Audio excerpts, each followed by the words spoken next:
Assalomu alaykum, hurmatli Beruniy ahli. Mana Beruniyimizda fuqarolarimizdan bittasi shu shofyorlarni, ya'ni haydovchilarni jarimaga torttirish maqsadida 1-2 so'm pulni ko'zlab etib bergan ishini qara. Bu ro'za oyida bu bo'ladigan narsami bu? Bu yoshini yarasha narsa qilsa bo'ladi bu odam. Bir odamgarchilik, insof, diyonat degan narsa yo'q ekan bu odamda. Nolga ketibdi bugun shu mashinada.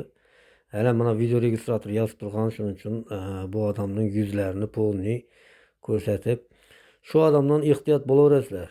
Yani şu adamni ko'rsanglar, şu hurmatli shoferlar, voditellar eslab qolinglar, yüzlerini tanib, bu xalqimizga, ya'ni shu yerda haydovchilarimizga zarar berib yuribdi. Shu oilasine bir so'm olib borib, şu pul bilan xo'jaligini boqib yuribdi. Bu qanday odam desak bo'ladi. Bu odamlardan ham eng rezili deb aytamiz buni.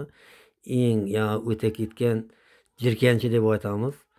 Shuning uchun shu odamni ko'rsanglar, o'zlaringiz baho beraverasizlar. Yuzlarini tanib qo'yinglar. Beruniyda shu shofyorlarimizni shunday no'lik qilib yurgan bu quloq deb aytsak to'g'ri kelar. Buni yashirib ham o'tirmaylik. Bu g'irt quloq. Quloq solib kiyib yurgan kostyum chalbirına qara buni. Bu bova erkak degan nom yarashmaydi bunday kostyum chalbirlar bu bolaga ne? Yarashmaydi bu. Erkak degan nom yarashmaydi bu bolaga. Tug'ilsan. O'zi ming qo'yli boyga o'xshab biruni qara buni. Satqinchilik etib. Bu yerda nuvsini shtrab solda turib bu. Ne uchun bu nolga ketib yuribdi bu. Shuning bilan bir shu pulni oilasini yumshaytdi endi bu ro'za oyida. Odamlarni qaqshatib haydovchilarni.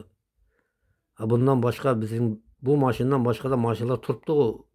Ularning egalari yanında turgandan keyin ular syomka qila olmay, imenni egasi yo'q mashinani syomka qilib 102 yetib yuribdi bu bola.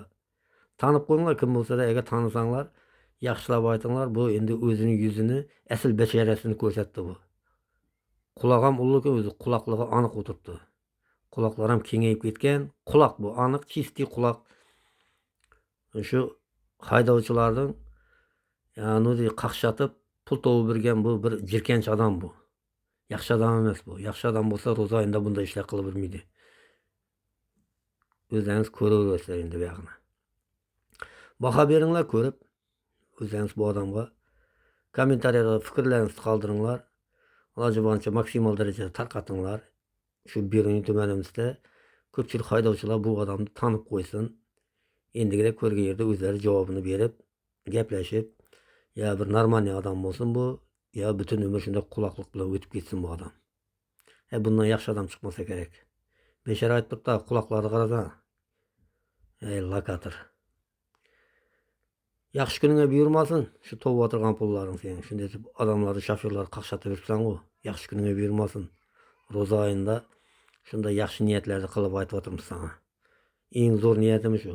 Yaxshi kuningga yumshama shu pullarni.